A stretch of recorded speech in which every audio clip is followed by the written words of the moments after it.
Bismillahirrahmanirrahim. Assalamualaikum warahmatullahi wabarakatuh. Saya Muhammad Alfa Khairul Murtado, NIM 030201200056, kelas Adab Muqaron A. Saya di sini akan sedikit menjelaskan tentang muwasyahat sastra Arab.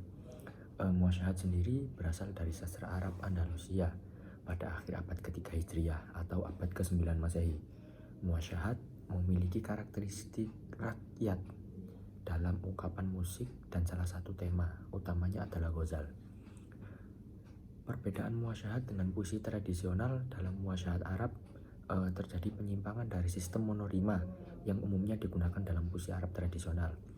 Salah satu muwasyahat yang terkenal yang dikaitkan dengan Ibnu Mu'taz sebenarnya ditulis oleh penyair Andalusia yaitu Ibnu Zuhair dengan bait-bait berikut: Ayyuhasaki ilaikal mushtaki qad da'aunak wa illam tasma' mutlaq wa habibi hammat fi ghord wa syaribtu ar-rah min rahatihi kullama staiqad min sakartihi.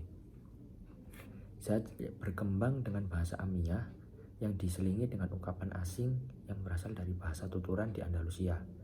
Bahasa ini merupakan campuran dari bahasa Arab Amiyah dengan ungkapan sehari-hari orang Latin dari bahasa penduduk asli Andalusia.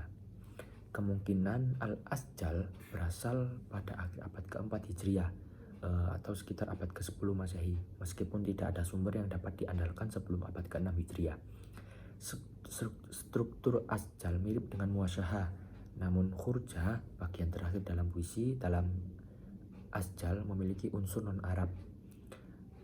Dari Asjal, jenis puisi ini, dua bait yang terkenal dari penyair ini adalah yang ditulis oleh Ibnu Qosman, salah satu penyair Andalusia yang meninggal pada tahun 554 Hijriah atau sekitar 1159 Masehi.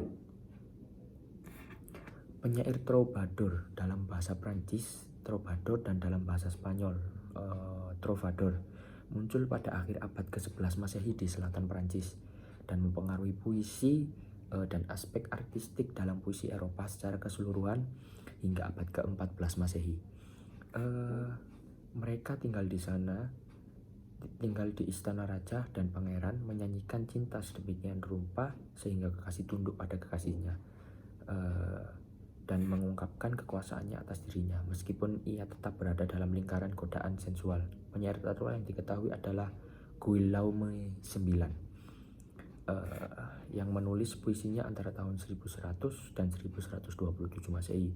Dia memiliki pengetahuan tentang budaya Arab di Spanyol dan ikut serta dalam perang salib. Puisi-puisinya memiliki ciri-ciri artistik yang unik yang sulit dijelaskan kecuali dengan pengaruh puisi Arab. Puisi-puisi terakhirnya juga memiliki kesamaan dalam konten dengan puisi Arab yang berhubungan dengan cinta.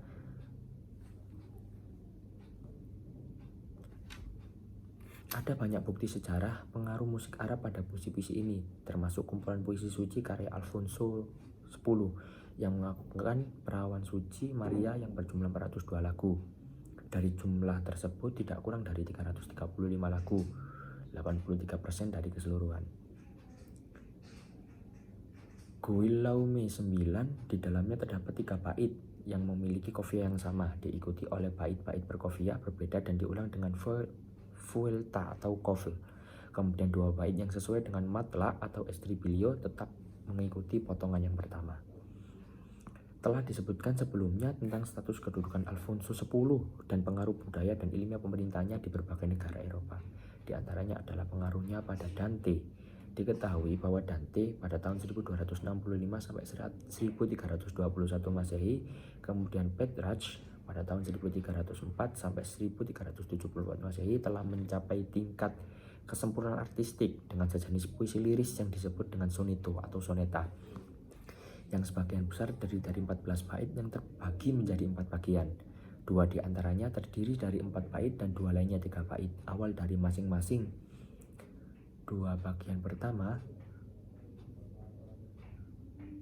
memiliki 1 kofiah yang sesuai dengan matlak pada muwasyahat dan puisi trovador. Selain itu, 2 bagian pertama juga diakhiri dengan bait yang sesuai dengan matlak dalam kofiah yang sama, yang sesuai dengan kufl. Adapun 2 bagian yang memiliki masing-masing 3 bait lainnya awalnya sama dalam qafiyahnya, tetapi bait kedua dari rangkap 3 pertama sejalan dengan bait ketiga dari rangkap 3 kedua. Sebagaimana bait ketiga dari bait pertama selaras dengan bait kedua dari bait keduanya. Bentuk soneta Italia mengalami beberapa modifikasi sehingga terdiri dari beberapa kelompok heksagon. Masing-masing kelompok memiliki bait ketiga dan keenam yang mirip dengan kufel di muwasahah.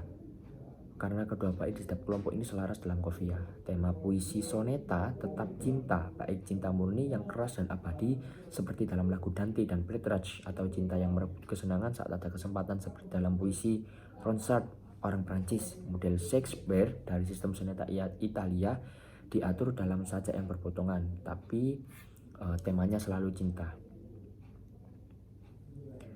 Contoh soneta seperti rime. Terima kasih.